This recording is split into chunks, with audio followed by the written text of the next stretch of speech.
Iran યુદ્ધમાં પાકિસ્તાન દ્વારા Iran અને અમેરિકા વચ્ચે મધ્યસ્થી કરાવવામાં આવી છે ત્યારે આજે આંતરરાષ્ટ્રીય સમાચાર સંસ્થા CBS દ્વારા દાવો કરવામાં આવ્યો છે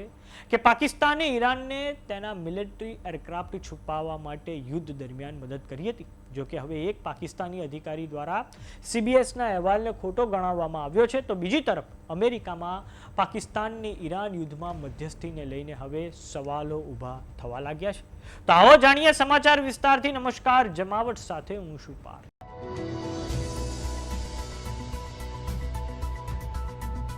આંતરરાષ્ટ્રીય સમાચાર સંસ્થા CBS દ્વારા દાવો કરવામાં આવ્યો છે કે પશ્ચિમ એશિયામાં યુદ્ધ દરમિયાન પાકિસ્તાને ઈરાનના મિલિટરી એરક્રાફ્ટને પોતાના એરપોર્ટ પર પાર્ક કરવાની અનુમતિ આપી હતી આ અનુમતિ એટલે આપવામાં આવી હતી કેમ કે અમેરિકન હુમલાઓથી બચી શકાય આંતરરાષ્ટ્રીય સમાચાર સંસ્થા CBS દ્વારા અમેરિકન અધિકારીઓની જાણકારીની મદદથી તેમણે લખ્યું છે કે ઈરાનના વિમાનો એપ્રિલની શરૂઆતમાં પાકિસ્તાનમાં ઉતારવામાં આવ્યા હતા આ ઘટના ત્યારે બની હતી જ્યારે અમેરિકાના પ્રમુખ ડોનાલ્ડ ટ્રમ્પ દ્વારા સીઝફાયરનું એલાન કરવામાં આવ્યું હતું અને આ પછી તરત જ ઈરાનના વિમાનોને પાકિસ્તાનની એરફોર્સના બેઝ નૂર ખાન બેઝ પર તૈનાત કરવામાં આવ્યા હતા આ વિમાનોમાં ઈરાનની એરફોર્સના RC-130 રિકનાઇસન્સ વિમાનોનો સમાવેશ થાય છે જેનો ઉપયોગ દુશ્મન દેશ પર નજર રાખવા માટે થતો હતો તો હવે આંતરરાષ્ટ્રીય સમાચાર સંસ્થા CBSના દાવા પર અમેરિકામાં તો જબરજસ્ત વિવાદ છેડાઈ ગયો છે અમેરિકન સેનેટર લિન્ડસે ગ્રેહામ દ્વારા પ્લેટફોર્મ X પર લખવામાં આવ્યું છે કે જો આ અહેવાલો સાચા છે તો પાકિસ્તાનની મધ્યસ્થી પર ફેર વિચારણા કરવી જોઈએ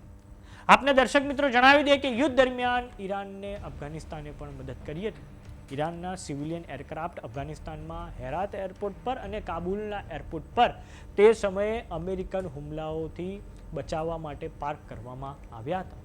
તો અમેરિકાના પ્રમુખ ડોનાલ્ડ ટ્રમ્પની વાત કરીએ તો ટ્રમ્પ અગાઉ ઘણી બધી વખત પાકિસ્તાનના ફિલ્ડ માર્શલ અસીમ મુનીર અને પાકિસ્તાનના વડાપ્રધાન શાહબાઝ શરીફની ઈરાન યુદ્ધમાં મધ્યસ્થતા કરાવવા માટે પ્રશંસા કરી ચૂક્યા છે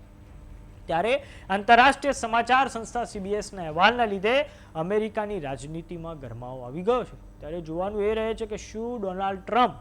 હવે અસીમ મુનીર અને શાહબાઝ શરીફ પર વિશ્વાસ મૂકી શકશે કે કેમ વાત કરીએ અમેરિકાની તો અમેરિકા દ્વારા ઈરાનના બંદરોની નાકાબંધી ચાલુ છે તો બીજી તરફ ઈરાનની સ્ટ્રેટ ઓફ હોર્મુઝમાં નાકાબંધી ચાલુ છે અને આ કારણે